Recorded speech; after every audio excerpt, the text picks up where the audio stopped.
Munster certainly hit a speed bump at home to Glasgow Warriors at Thomond Park, a game at which you were both working for RTE. I'll start with yourself on this one, where,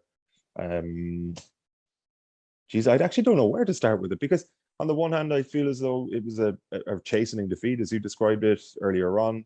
On the other hand, I wonder how much was it possibly just a one-off where, a few players were off it, maybe the entire team was off it for whatever reason, and you get a chance to put it right the next time around. I guess the disappointing aspect from the point of view of Munster fans would be there was actually a significant amount on the line for this game. It's one of the handful of games so far this season that you couldn't be off it, or you couldn't afford to be, and they really were. As soon as you arrived down Thomond Park, even before, you had the feeling that this was start of the playoffs, really, because things are so tight in the top 8, because nearly every fixture involving one of those sides could have swung either way.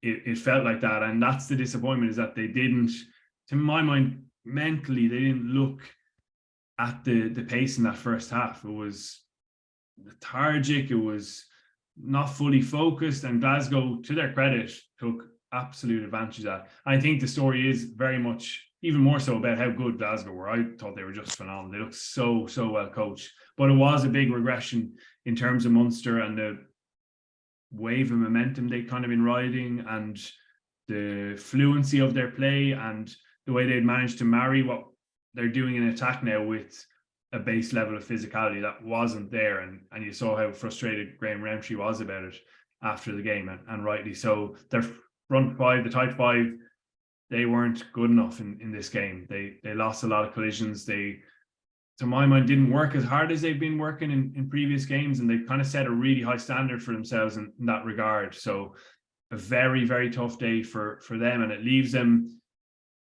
precariously balanced in terms of those URC playoffs. Things can change real quickly. And at the same time, in the back of my mind, I'm thinking this is probably, this fight that Munster find themselves in now, looking even over their shoulders, it's where they should be based on the season. They had a really good, strong purple patch of form there. Prior to that, they were really poor. They just were. And I know there was a lot of change happening, but it was poor form as well. So the fact that now they're not in a comfortable position is probably right, based on looking across the whole kind of stage of the season. But this is not when you want to have that dip.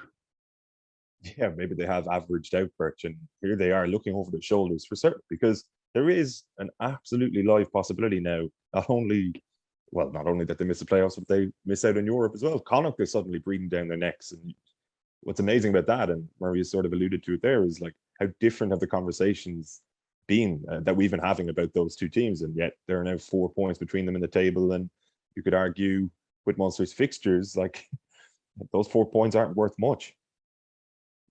Yeah, I think they'll be very disappointed for the coaches. I think they'll be flabbergasted at how poor they were that first half. And I agree, Glasgow's attack is very good, but some of the line breaks, some of the tries that Munster conceded, even that Maul try to start it off, was just poor. It was poor in an area that they've shown massive improvements, in December and January, and they've become very tough to beat. And I think the squad that Rowntree and Co inherited, I didn't feel it was a squad really equipped for silverware. And I think that we saw that difficult start, and that cost them a lot of points. And at one stage we were wondering, would they qualify for the Champions Cup? Or I certainly said. And then in fairness, he had that turnaround, and it's been really positive and impressive to watch. But I think what we saw against Glasgow and probably brings you back to that they do need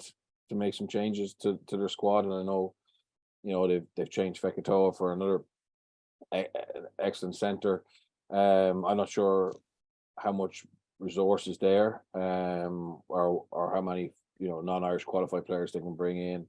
But I do think that squad needs more, because I think the coaching team are there now. And they've changed the environment. You hear players talk about it being a really positive environment. Roundtree's very impressive. But when you come up against the best teams in this competition, I think Glasgow are certainly shaping that way. You also need, a real quality throughout your squad, and I think that front five Yeah, I agree with Murray. It wasn't just front five. I think there's too many players were anonymous at the weekend, and we spoke about Harry Byrne being under pressure and doing enough to kind of go, well, look, that's he played a big role in Leinster getting an okay result. I'm not banging Joey Carberry, but he didn't really do enough for me that you go, wow, you can build a team around him, and he's far more experienced than Harry Byrne. And I know he wasn't getting good ball, and there was a lot of other players played poorly, but you kind of need your internationals to step up. And unfortunately for Munster, they only have a couple to bring back in. Ty Byrne is obviously injured. And Peter Manny and Conor Murray are obviously talisman for Munster, but those same fellas are going to have to go and get them out of this hole now. The majority of that squad, obviously RG Snyman may start, and obviously he could be a game changer, but they're quite lucky. I think the Sharks away is a very winnable game in Europe, given Munster's track record of being able to be 25% better in Munster. And then obviously their last two games, away to the Stormers and away to the Sharks again. I don't know if they need to get a win in those two, to be honest, to make the top, qualify for Europe. I think 1 point or 2 bonus points might be enough for them, to be honest, because I think Connacht will only get 49.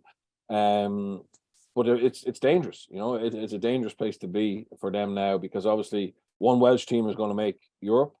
So if Connacht get ahead of Munster, well then it's the Challenge Cup, isn't it?